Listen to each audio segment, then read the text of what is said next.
Bwana mwema, waangalie watu wako maelfu ambao wako mbele zako mchana wa leo. Tumeketi mbele zako siku za mwisho wa dunia. Tufumbue macho zaidi tupate kuona yale ambayo yanaujia ulimwengu katika muda mfupi ujao.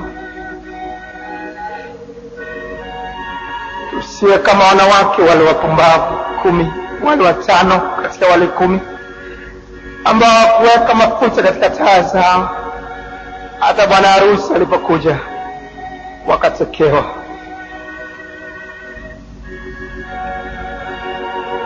Tuonyeshe haya kwa Roho wako Mungu wetu, ili sisi nasi tukawe miongoni mwa hao tutakawanyakuliwa wakati wa kunyakuliwa kwa kanisa. Tukumbuke makaoni mwako kwa jinsi ile ulivyomkumbuka yule mwalimu msalabani alivyokuomba.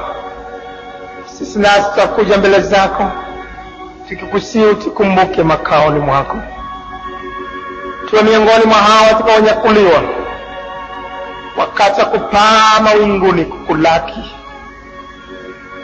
Asiwepo yeyote atakayesikia mafundisho haya akawa miongoni mwa watakaoachwa.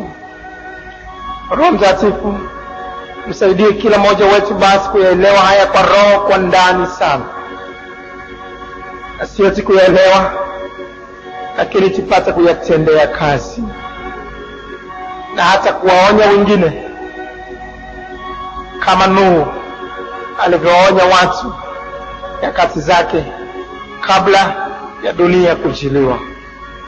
Asante Mungu mwema kwa sababu umetusikia. Sema sasa na utumishi wako tunasikia, katika jina la Yesu. Amen. Vizuri sana, tuketi.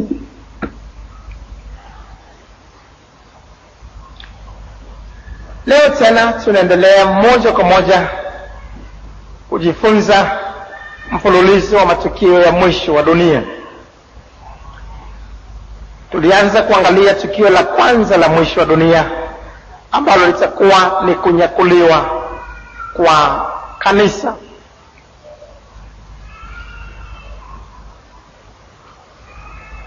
Muda usio mrefu ujao Yesu anarudi. Hata kuja duniani katika tukio la kwanza, lakini parapanda italia. Na parapanda hiyo itakapolia, Yesu Kristo atakuja mawinguni. Katika mbingu hii tunaiona, lakini mawinguni kwa mbali ambako hatuwezi kumuona kwa macho tunapokuwa duniani.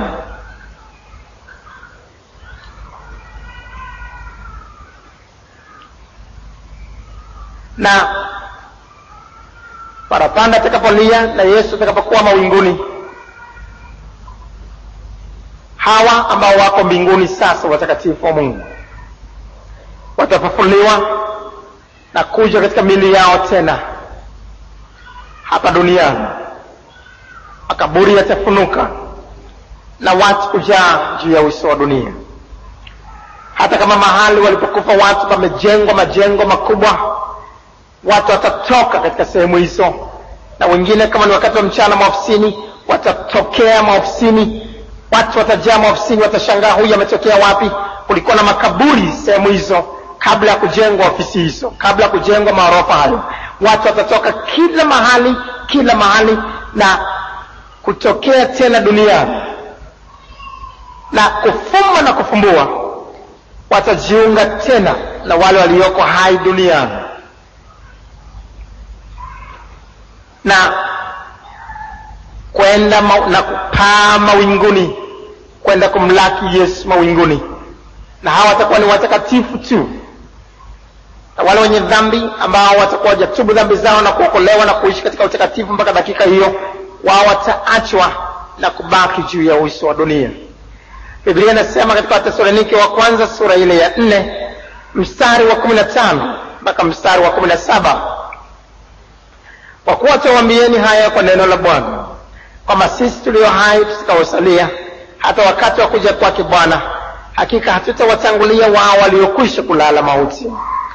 Kwa sababu Bwana mwenyewe atashuka kutoka mbinguni pamoja na mwaliko na sauti ya malaika mkuu na parapanda ya Mungu, na waliokufa katika Kristo watafufuliwa kwanza. Kisha sisi tulio hai tuliosalia tutanyakuliwa pamoja nao katika mawingu, ili tumlaki Bwana hewani. Na watakuwepo watu wawili kondeni au shambani, wanalima, labda ni mtu na mkewe. Mwanamke ameokolewa, mume anabisha, hataki kuokoka, anasema hakuna kuokoka duniani. Mwanamke atatwaliwa, yule mume ataachwa. Watakuwepo watu wawili wanasaga, wanawake wawili wanasaga kondeni, na wawili katika hao wanaosaga, mmoja ameokolewa, mwingine hajaokolewa. Moja kwa moja aliyeokolewa atatwaliwa na kupaa juu, na yeye ambaye hajaokolewa ataachwa katika kusaga. Watu watakuwa wamepanda mabasi. Kama dereva ameokolewa katika basi hilo, kama dereva ameokolewa, moja kwa moja dereva atapaa na kwenda juu mawinguni kumlaki Bwana Yesu. Lakini wale wasafiri ambao hawajaokoka watabaki katika basi, na hata kama linakwenda kasi namna gani, halitaleta ajali yoyote, lakini gari itafika mahali litatulia lenyewe bila dereva. Hata kama watu wamepanda train, wamepanda airplane, kama mtu yeyote katika hao ni rubani wa ndege, ni dereva wa treni, wote hao wameokolewa, watachukuliwa na kwenda kule juu mawinguni kumlaki Bwana Yesu. Na wasafiri ambao hawajaokolewa watatua salama juu ya uso wa dunia.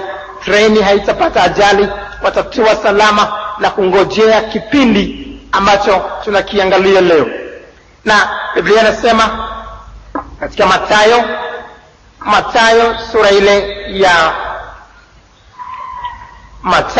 sura ile ya 24 mstari wa 36 mpaka mstari wa 42. Walakini habari ya siku ile na saa ile hakuna ijuaye, hata malaika walio mbinguni, wala mwana, ila Baba peke yake. Siku ile hakuna ijuaye, lakini Mungu hakutuacha bila kutupa ishara za mwisho wa dunia.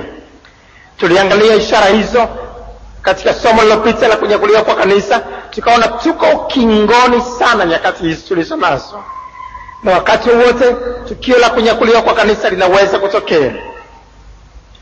Kwa maana kama vile ilivyokuwa siku za Nuhu, ndivyo kutakavyokuwa kuja kwake Mwana wa Adamu. Kwa kuwa kama vile siku zile zilizokuwa kabla ya gharika, watu walivyokuwa wakila na kunywa, wakioa na kuolewa, hata siku ile aliyoingia Nuhu katika safina wasitambue, hata gharika ikaja ikawachukua wote, ndivyo kutakavyokuwa kuja kwake Mwana wa Adamu. Wakati wale watu wawili watakuwa kondeni, mmoja atwaliwa, mmoja aachwa. Wanawake wawili watakuwa wakisaga, mmoja atwaliwa, mmoja aachwa.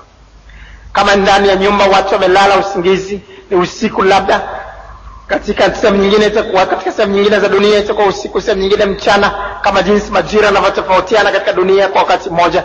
Na kama watu wamelala sasa, yuko aliyeokolewa, labda ni mwanamke ameokolewa, na baba huyu ni mlevi, amelala usiku, amelewa, anatukana wokovu, anasema hakuna kuokoka, watoto wachanga nao wao hawana hatia yote. Yule mwanamke aliyeokolewa na watoto wachanga wasiojua mabaya wala mema, hao nao watakuwa wamechukuliwa, watakuwa wametwaliwa na kunyakuliwa. Na baba ataamka, atabaki mwenyewe anashangaa, mke hayuko kwenye kitanda chake. Ataangalia chumbani, watoto wale wachanga wadogo hawapo katika vyumba vyao, wametwaliwa, wamenyakuliwa. Na wako wale watoto wakubwa jeuri, wavuta bangi, wanaokula madawa ya kulevya, ambao kazi yao ni kuangalia television iliyojaa kila namna ya uasi na ujeuri, kila namna ya uchafu. kazi yao ni kuleta tu wanawake kufanya uzinzi. Hawataka kuwasikia wazazi, hawataka kumsikia mama yao aliyekuwa anawaambia wanangu mwokolewe siku hizi za mwisho. Wanamwona mama yao mpumbavu, jeuri, wanamwona mama yao ni amepotea, amechanganyikiwa. Hawataka kusikia chochote kutoka kwao. Hawana watakuwa wamebaki, na Babeli ataanza kuhangaika kuwatafuta. Atapata ripoti kwamba wote nyumba mbalimbali watu wamepotea, na taarifa hizo zitazagaa katika radio mbalimbali na television. Kila mahali kutakuwa kuna ripotiwa watu waliopotea, na baada ya uchunguzi itaonekana na kudhihirika ni watu waliokolewa, waliokaa katika utakatifu mpaka dakika za mwisho, wamenyakuliwa, hawako juu ya uso wa dunia.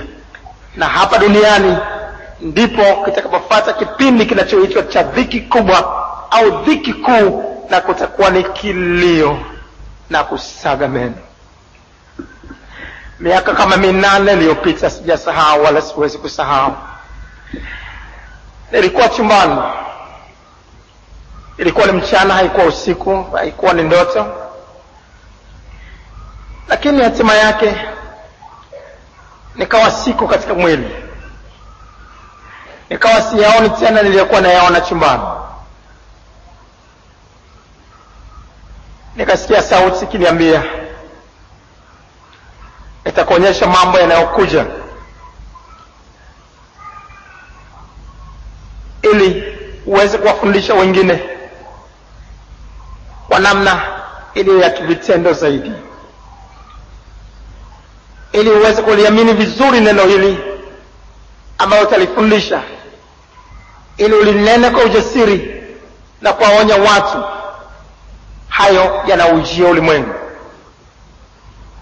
Na kwa sababu hiyo nitakuonyesha yale yote yanayokuja kutokea uso wa dunia, na utakuwa miongoni mwa hao atakaokuwepo katika sehemu zote mbili, ili upate kujua yale yanayokuja.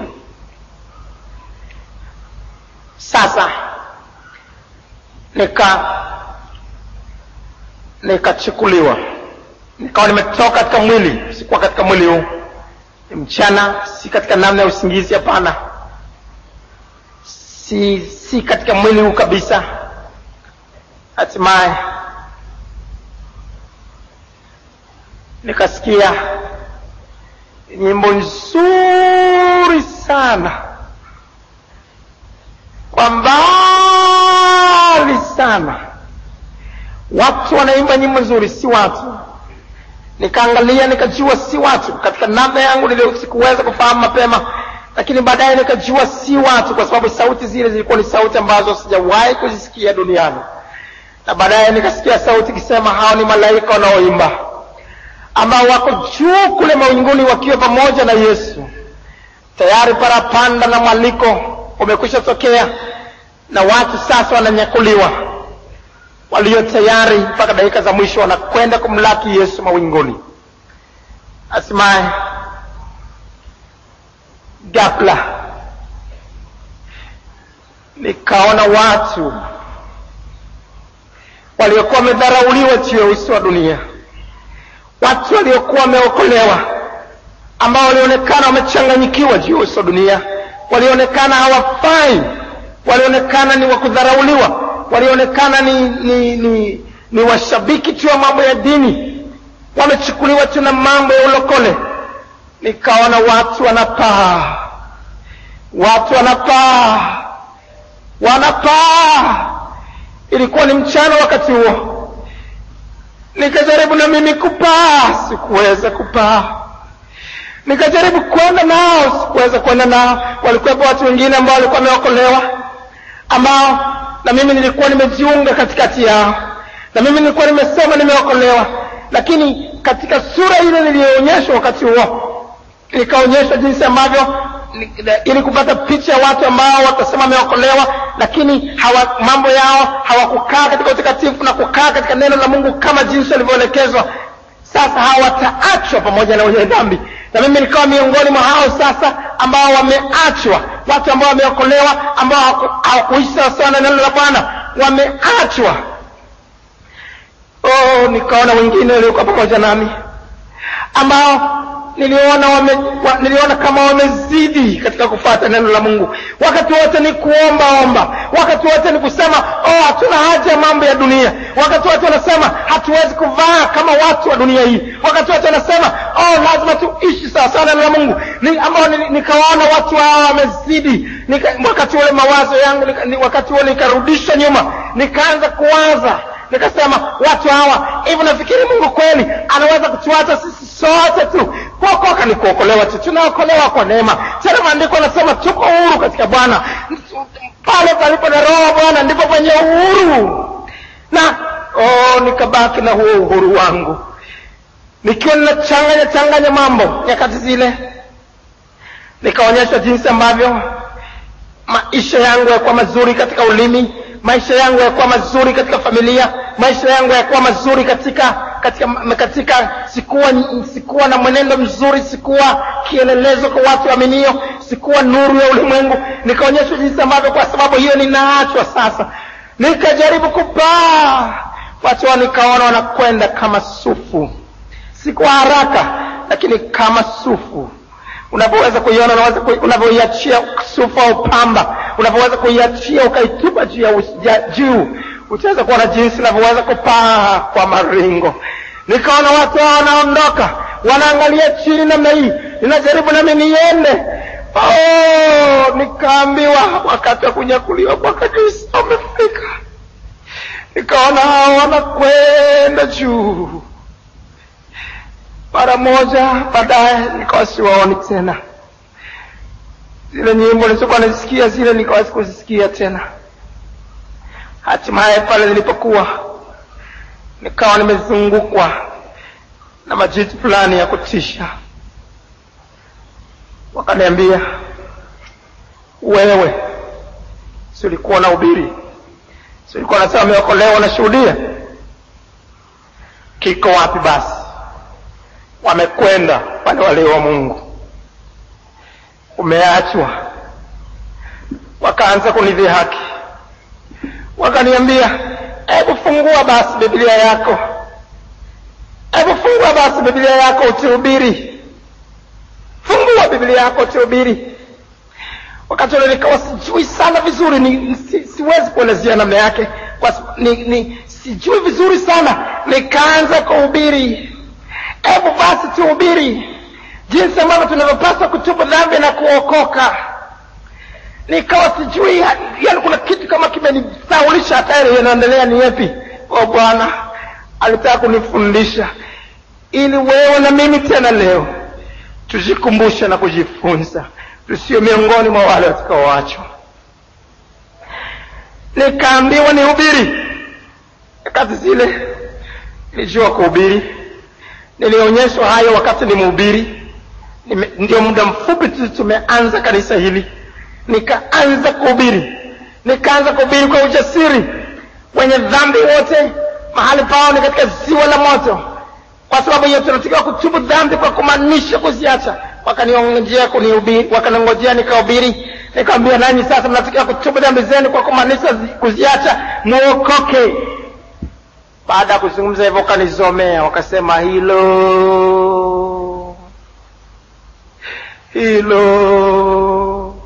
unamhubiria nani? Unamhubiria nani? Hawa waliokolewa watakatifu wa Mungu wamepaa, hawapo. Nikasononeka sana. Ikanirudia tena picha ile upande wa pili, kwamba wale waliowaona ndio watakatifu wa Mungu wamekwenda. Nikaanza kubaki na hao. Wakaniambia, sasa uko katika miliki yetu, wewe tutakutesa kwa mateso makuu zaidi kuliko wale wengine wenye dhambi wa kawaida, kwa sababu wewe ulisema umeokolewa, ukakemea pepo kwamba sisi tutoke katikati ya watu tuliowamiliki, ukawaambia watu watubu dhambi zao, ukafanya mambo hayo, na sasa umebaki tutakushughulikia. Wakaanza kunikamata na nikaanza kupitia katika mambo ya ajabu sana ambayo tutaona muda si mrefu. Wakati naanza kulia, Bwana, nimeachwa,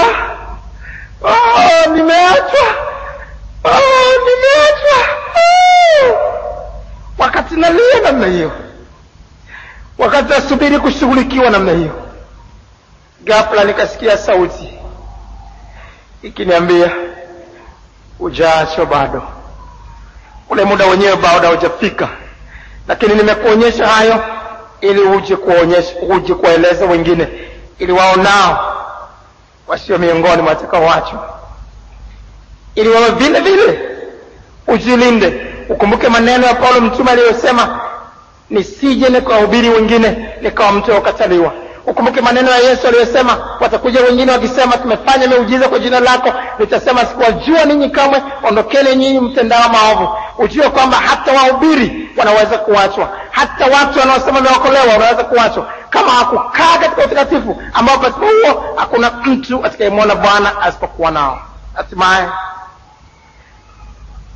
nikarudi katika hali ya kawaida, kuangalia namna, nikaona tena niko chumbani.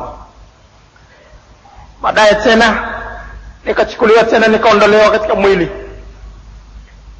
Wakati huo nikawa miongoni mwa hao waliokuwa wananyakuliwa. Sasa niliposikia nyimbo hizo, na mimi nikapaa, nikaona watu waliokuwa wamefufuka wanabadilisha kufumba na kufumbua namna hiyo, wanavaa mwili usioharibika, na mimi nikavaa mwili usioharibika. Nikajiangalia namna, nikaona mwili wangu ni wa ajabu, mzungu si mzungu, muhindi si muhindi, ni mwili mzuri sana ambao una mfano wake. Nikakumbuka nina makovu yangu yaliyo katika mwili, sikuyaona tena. Nikaona kitu cha ajabu sana kimetokea katika mwili. Ghafla nikaanza kupaa namna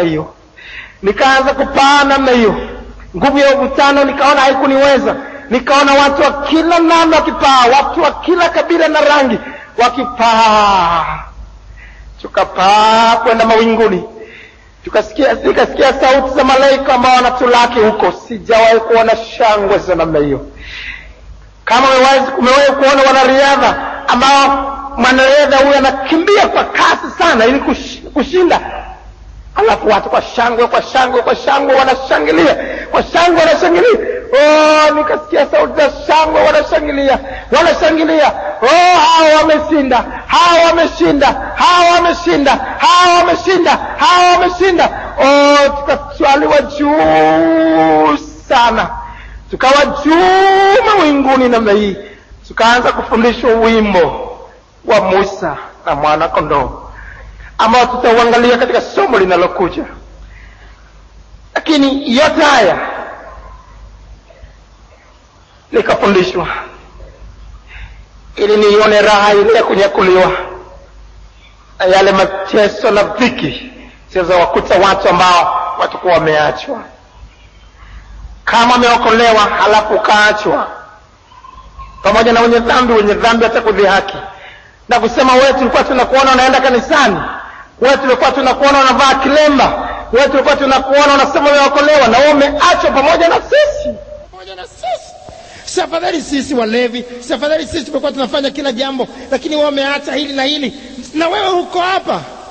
Kwa watu waliookolewa ambao watakuwa wameachwa, itakuwa ni kilio na kusaga meno. Wao watalia sana, hasa wewe ambao unasikia ujumbe huu, hasa wewe ambao unasikia maneno haya, hasa wewe ambao unasikia mfululizo matukio haya ya mwisho, halafu kaachwa.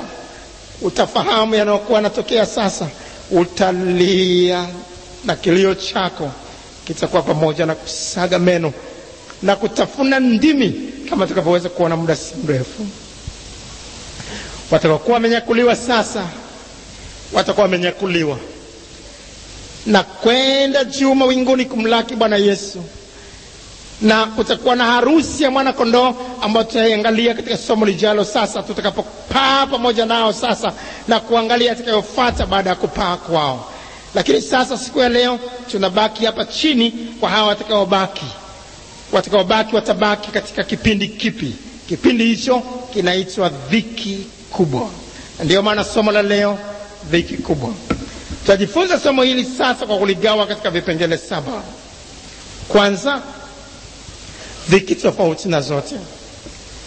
Pili, muda wa dhiki kubwa. 3, majina yanayotumika kuizungumzia dhiki kubwa. 4, watakaohusika kuileta dhiki. 5, makusudi ya dhiki kubwa. 6, hali itakavyokuwa wakati wa dhiki kubwa. Na 7, jinsi ya kuikwepa dhiki hii kubwa. Kwanza, dhiki tofauti na zote. Dhiki tofauti na zote. Wanadamu katika dunia wanapitishwa katika dhiki za namna. Wanapitishwa katika mateso ya namna.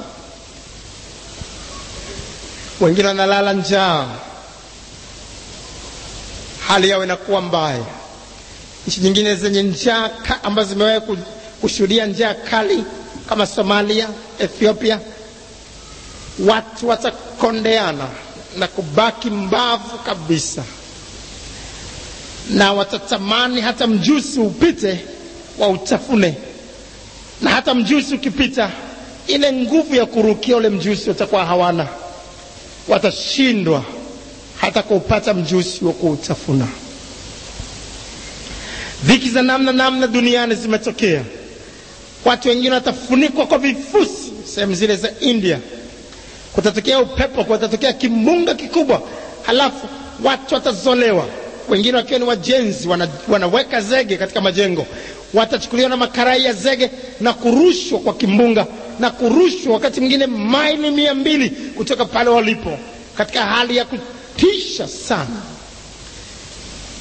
Dhiki za namna hiyo ambazo zinaujia uso wa dunia, dhiki ambazo wamezipata katika maisha kwa namna moja ama nyingine tangu kuzaliwa kwako, dhiki hizo si dhiki si chochote.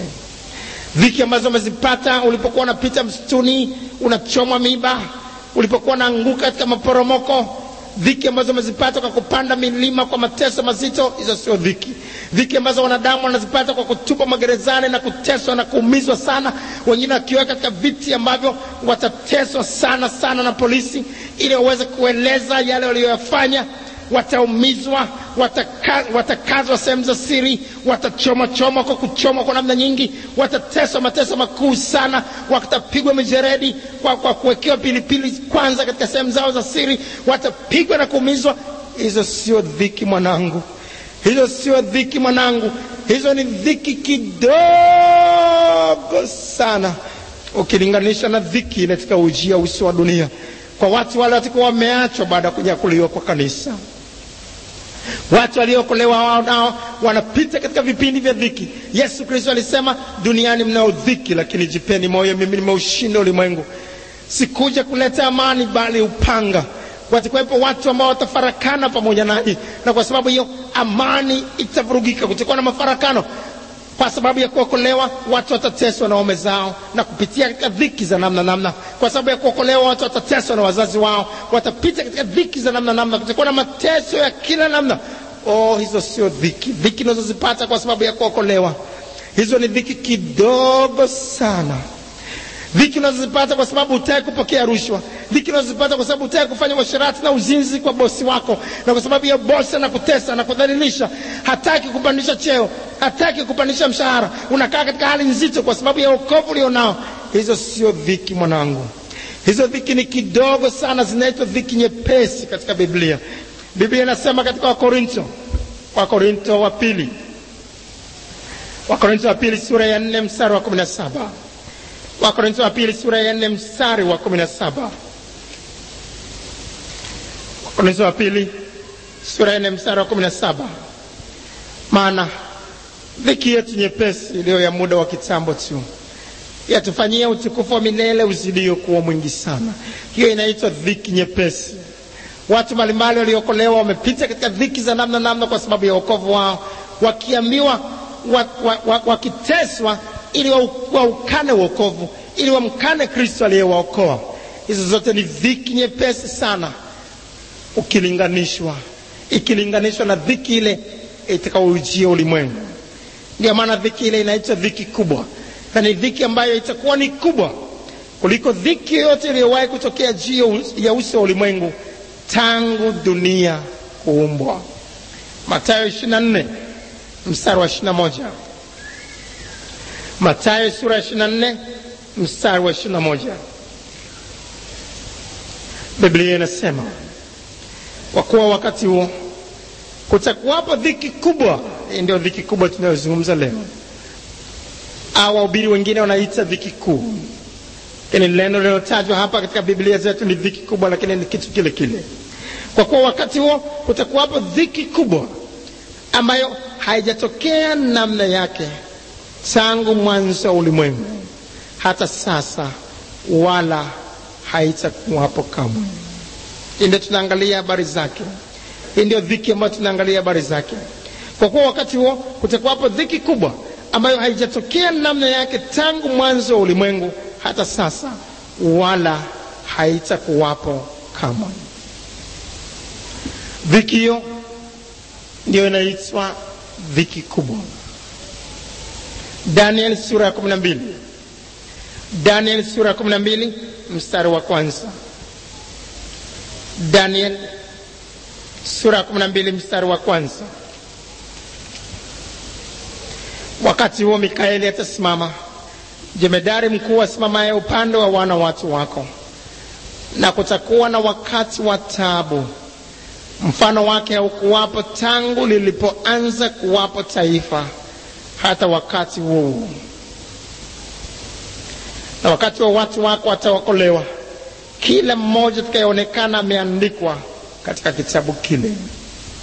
Tutaweza kuona watu watakaokolewa katika dhiki kuu ni akina nani, na hao watakaokuwa wameandikwa katika kitabu wanaotajwa hapa ni akina nani, tutaweza kuona mbele kidogo.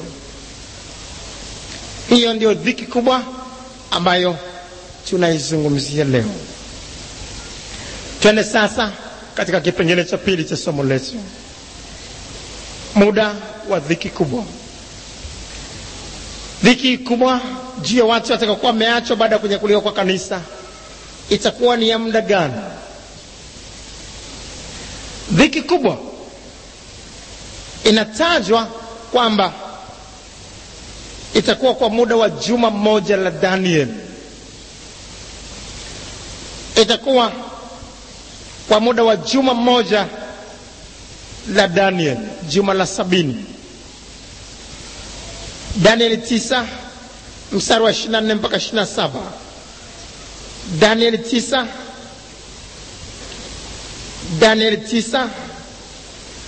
mstari wa 24 mpaka 27.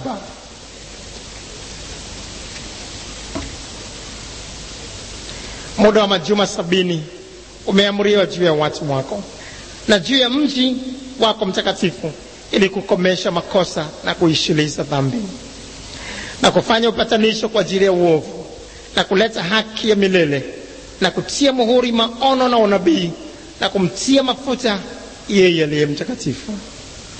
Basi ujue na kufahamu ya kuwa tangu kuwekwa amri ya kutengeneza na kujenga upya Yerusalemu hata zamani zake Masihi aliye mkuu, kutakuwa na majuma 7. Na katika majuma 62 utajengwa tena, pamoja na njia kuu zake na handaki, naam, katika nyakati za taabu.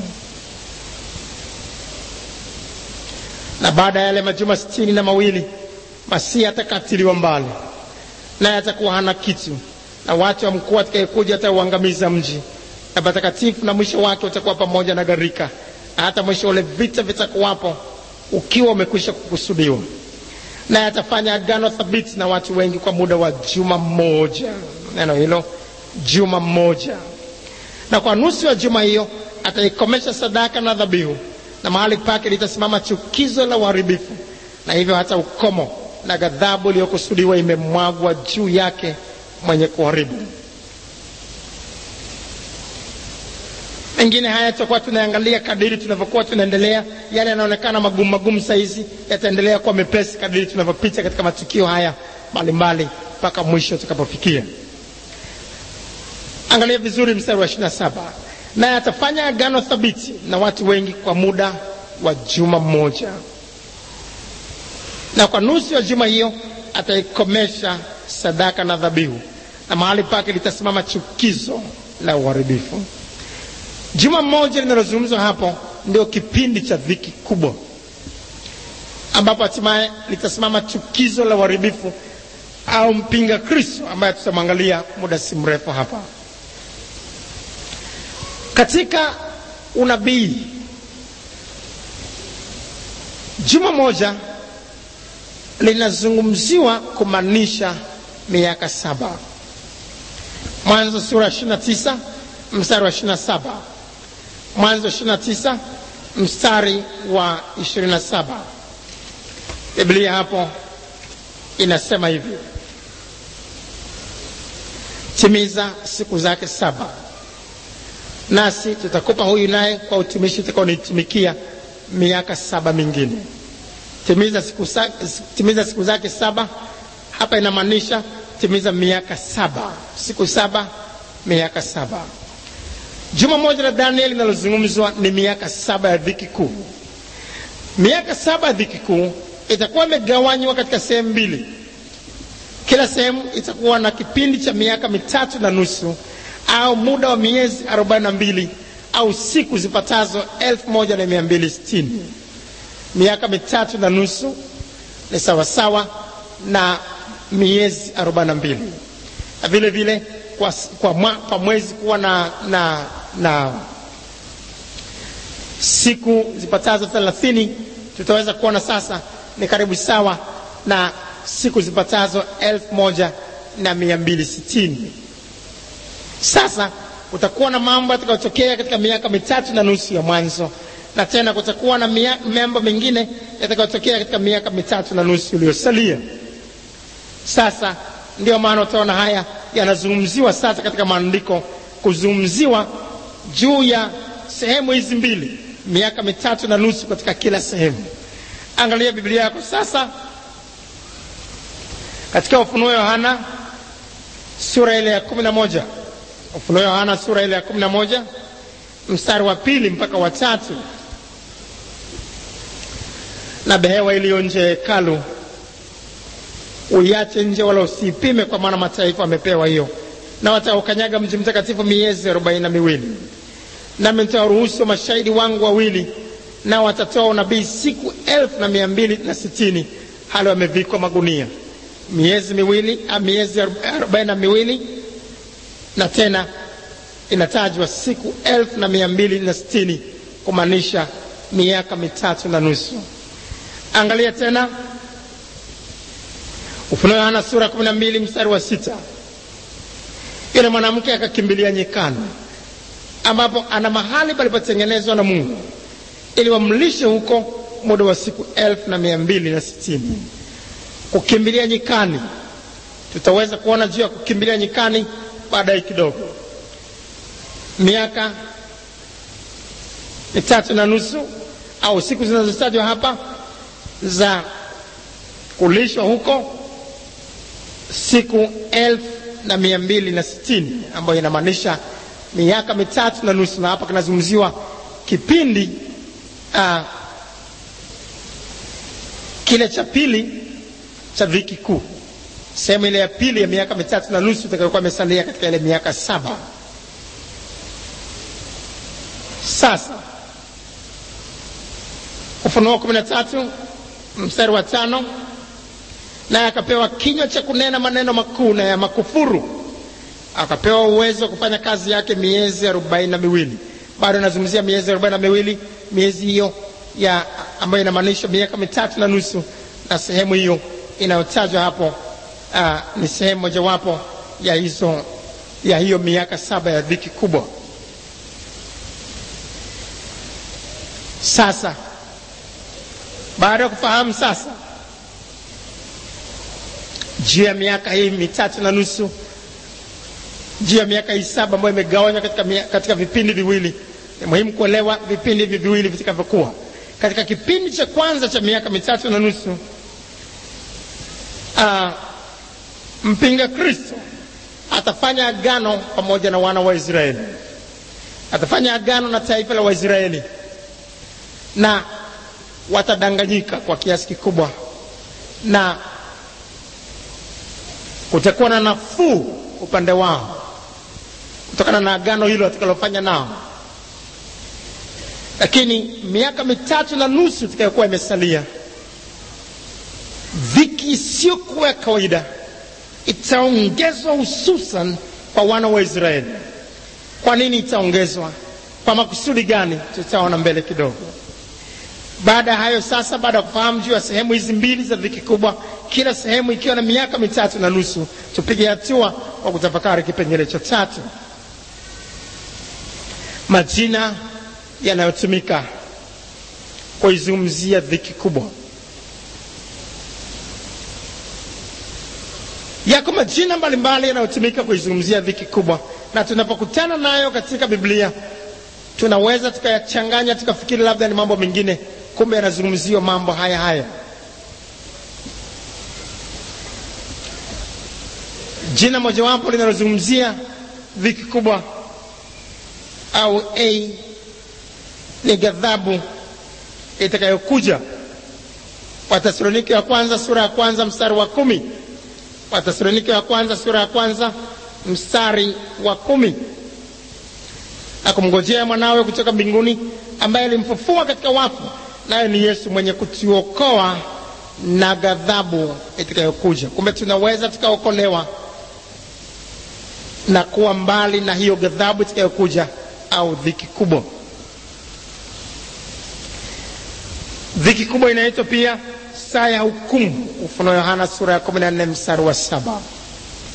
Itakuwa ni wakati wa hukumu kama tutakavyoweza kuona mbele kidogo. Inaitwa pia adhabu na ghadhabu. Isaya 24 mstari wa 21, Isaya 26 mstari wa 21. Sehemu zote hizi tunaona juu ya adhabu na ghadhabu. Sehemu zote zinazungumzia juu ya dhiki kubwa. Inaitwa pia saa ya kujaribiwa. Ufunuo Yohana sura ya 3 mstari wa 10. Ufunuo Yohana sura ya 3 mstari wa 10. Kwa kuwa umelishika neno la subira yangu, mimi nami nitakulinda utoke katika saa ya kujaribiwa iliyo tayari kuujilia ulimwengu wote, kwa jaribu wakao juu ya nchi. Saa ya kujaribiwa inayotajwa hapo ni dhiki kubwa. Kipindi cha dhiki kubwa kinaitwa pia saa ya kujaribiwa itakaujilia ulimwengu wote. Kipindi cha dhiki kubwa pia kinaitwa tabu yake Yakobo. Katika Yeremia 30 mstari wa 7, kikizungumzia hapa hususan tabu itakayopata wana wa Israeli, ambaye hapa mwanzo aliitwa Yakobo. Tabu yake Yakobo au tabu yake Israeli. Yeremia 30 mstari wa 7. Yeremia 30 mstari wa 7. Ole, pana siku ile ni kuu, hata hapana inayofanana nayo. Pana ni wakati wa tabu yake Yakobo, lakini ataokolewa nayo. Tutaweza kuona wana wa Israeli watakavyoweza kuokolewa katika dhiki ile kubwa.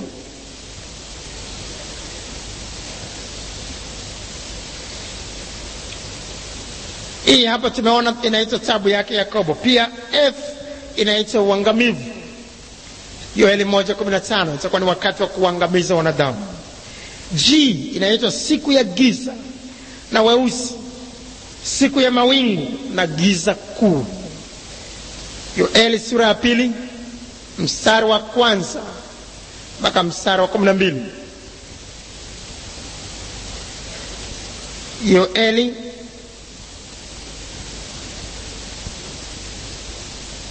Yoeli sura ile ya 2 mstari wa 1 mpaka mstari wa 12. Yoeli sura ya 2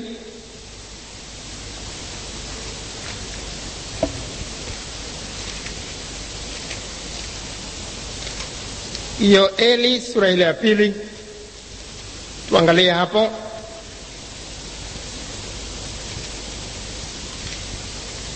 Mstari wa 1 mpaka 12. Pigeni tarumbeta katika Sayuni, pigeni na kelele katika mlima wangu mtakatifu. Wenyeji wote wa nchi na watetemeke, kwa maana siku ya Bwana inakuja, kwa sababu inakaribia. Siku ya giza na weusi, siku ya mawingu na giza kuu, kama mapambazuko yakitandazwa juu ya milima. Hao ni wakuu tena wenye nguvu, mfano wao hakuwako kamwe, wala hautakuwako baada ya hao, hata katika miaka vizazi vingi. Moto na kula mbele yao, na nyuma yao miali ya moto inateketeza. Hiyo nchi inafanana na bustani ya Edeni mbele yao, na nyuma yao imekuwa jangwa tupu, naam, hakuna aliyeokoka asipatikane nao. Kuonekana kwao ni kama kuonekana kwa farasi, na kama wapanda farasi ndivyo wanavyopiga mbio. Kama mshindo wa magari ya vita juu ya vilele vya milima, ndivyo rukavyo. Kama mshindo wa miali ya moto ilapo mabua makavu, kama mashujaa waliopangwa tayari kwa vita. Mbele yao watu wanahangaika, nyuso zote zimegeuka kuwa nyeupe kwa hofu. Wanazungumzia watu watakaokuwepo nyakati za dhiki kubwa. Watageuka nyuso zao na nyuso zitakuwa nyeupe sana sana kwa hofu. Jasho jembamba litakuwa limewafunika, litakuwa limejaa chumvi chumvi, na watakuwa kama wamepakazwa chumvi kutokana na hofu na matetemo yatakayokuwa yamewapata. Upiga mbio kama mashujaa, upanda ukuta kama watu wa vita, na uendelea mbele kila mmoja katika njia zake, wala hawapatoshi safu zao, wala hapana mmoja msukumaye mwenzake. Uendelea mbele kila mmoja katika njia yake, hujifanyizia njia kwa nguvu kati ya silaha, wala hawachi kuifuata njia yao. Hurukia mji, upiga mbio juu ya ukuta, upanda na kuingia ndani ya nyumba, uingie madirishani kama ingiavyo mwivi. Mambo yote yanaelezea jinsi ambavyo kutakuwa na pilika za kila namna ambazo tutaziona mbele kidogo. Nchi inatetemeka mbele yao, mbingu zinatetemeka, jua na mwezi hutiwa giza, na nyota huacha kuangaza. Naye Bwana anatoa sauti yake mbele ya jeshi lake, maana matio yake ni makubwa sana. Kwa maana yeye ni hodari atekelezaye neno lake. Kwa kuwa siku ya Bwana ni kuu, yenye kitisho sana, naye ni nani awezaye kuistahimili? Hayo yote yanazungumzia juu ya dhiki kubwa inayoujia ulimwengu, ambayo inatajwa hapa kwamba itakuwa ni siku ya giza na weusi, siku ya mawingu na giza kuu. Sasa kipengele cha 4. Kipengele cha 4 sasa, watu watakaohusika kuileta dhiki kubwa. Watu watakaohusika kuileta dhiki kubwa. Dhiki itakuwa kubwa mno kutokana na watatu watakaohusika kuileta kwa wanadamu, ambao tutaanza kuangalia muda si mrefu sasa. Na itakuwa ni ole kwa yule ambaye atakuwa ameachwa na kukabiliwa na hatari itakayokuwa inaujia ulimwengu.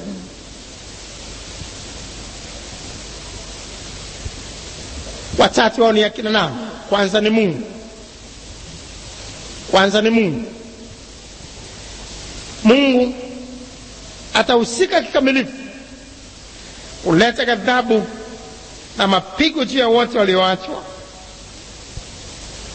Isaya 26 mstari wa 21. Isaya 26 mstari wa 21. Isaya 26 mstari wa 21. Kwa maana tazama, Bwana anakuja kutoka mahali pake ili kuadhibu wakao duniani kwa sababu ya uovu wao. Ardhi nayo itafunua damu yake, wala haitawafunika tena watu wake waliouawa. Bwana atashuka kuadhibu waliokaa juu ya uso wa dunia. Wataadhibiwa. Kabla tuangalie jinsi Bwana atakavyoleta adhabu, jinsi na akishirikiana na hao wengine wawili, tusimame mbele za Bwana. Tusimame mbele za Bwana ili tumwombe Bwana kwamba haya yatakayokuja asitupate, ili azidi kutufunulia juu haya, maana bado tunaendelea katika somo letu muda si mrefu tena, ili haya yatakayokuja yasiweze kumpata awaye yote katikati yetu. Weka mikono yako juu. Bwana unikumbuke, Bwana unikumbuke, Bwana unikumbuke,